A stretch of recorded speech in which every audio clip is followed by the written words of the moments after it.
Hello guys, welcome to the Nayashi's Academy, and this video covers working of internet. What is TCP and IP work in the internet? All computer on the internet communicate with one another using TCP and IP, which is basic protocol of the internet. सारे computers जो internet पे एक दूसरे से communicate करते हैं वो TCP और आईपी प्रोटोकॉल की वजह से करते हैं।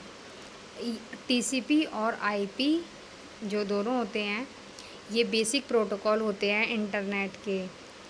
टीसीपी का मतलब होता है ट्रांसमिशन कमीशन प्रोटोकॉल और आईपी का मतलब होता है इंटरनेट प्रोटोकॉल।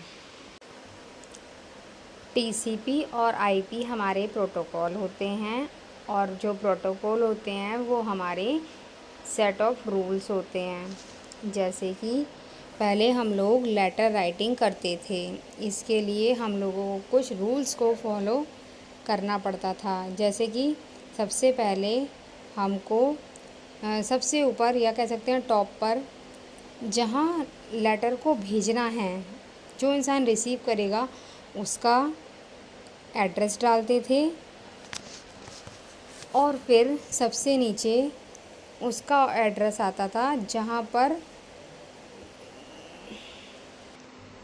जो भेज रहा है। जैसे कि मैं भेज रही हूँ तो मैं ये नहीं होता था कि हम अपने इच्छा के अनुसार कुछ भी कहीं पर भी डाल दें। हमारे मोबाइल का कोई ना कोई यूनिक एड्रेस होता है या लैपटॉप का, सब चीज़ का हमारा अलग अलग यूनिक एड्रेस होता है। उस पर जो भी डाटा हम ठीक तरीके से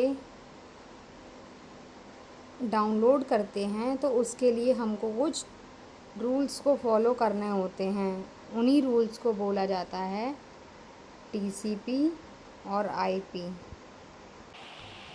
TCP breaks data into smaller packets that one transmitted over the internet and also reassemble these smaller packets into the original data that are received from internet.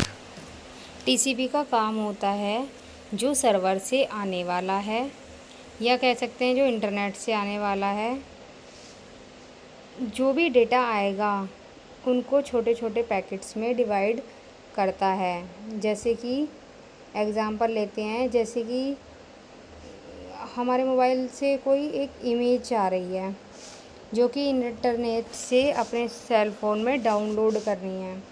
जब ये इंटरनेट से, जो कि टीसीपी एक प्रोटोकॉल है, इस बड़ी सी इमेज को क्या करेगा, छोटे छोटे पार्ट्स में डिवाइड कर देता है। फिर उसी पैकेट्स को एक नंबर दे दिया जाता है, जैसे कि 1 2 3 4। और आईपी क्या करेगा, इन सभी पैकेट्स में एड्रेस दे देगा। जैसे 1 को दे दिया AB, 2 को दे दिया CD, 3 को दे दिया EF और 4 को दे दिया XY। जहाँ पर भी उसको भेजना होगा वो भेज देगा। एक बार फिर से समझाते हैं टीसीपी क्या करेगा। बड़ी चीज़ को स्मॉल पैकेट में डिवाइड कर देगा और आईपी उन पैकेट्स में एक यूनिक एड्रेस देगा। एड्रेस की इसमें क्या डिवाइड कर दिया, अभी ये बिखरे हुए होते हैं, टीसीपी इनको दोबारा से रीअसेंबल कर देगा। इससे क्या होगा कि जो डाटा है वो सही एड्रेस पर सेंड हो जाएगा। और जो आईपी होता है, सभी जो एड्रेस होते हैं उन हर एक पैकेट्स को हैंडल करके रखता है।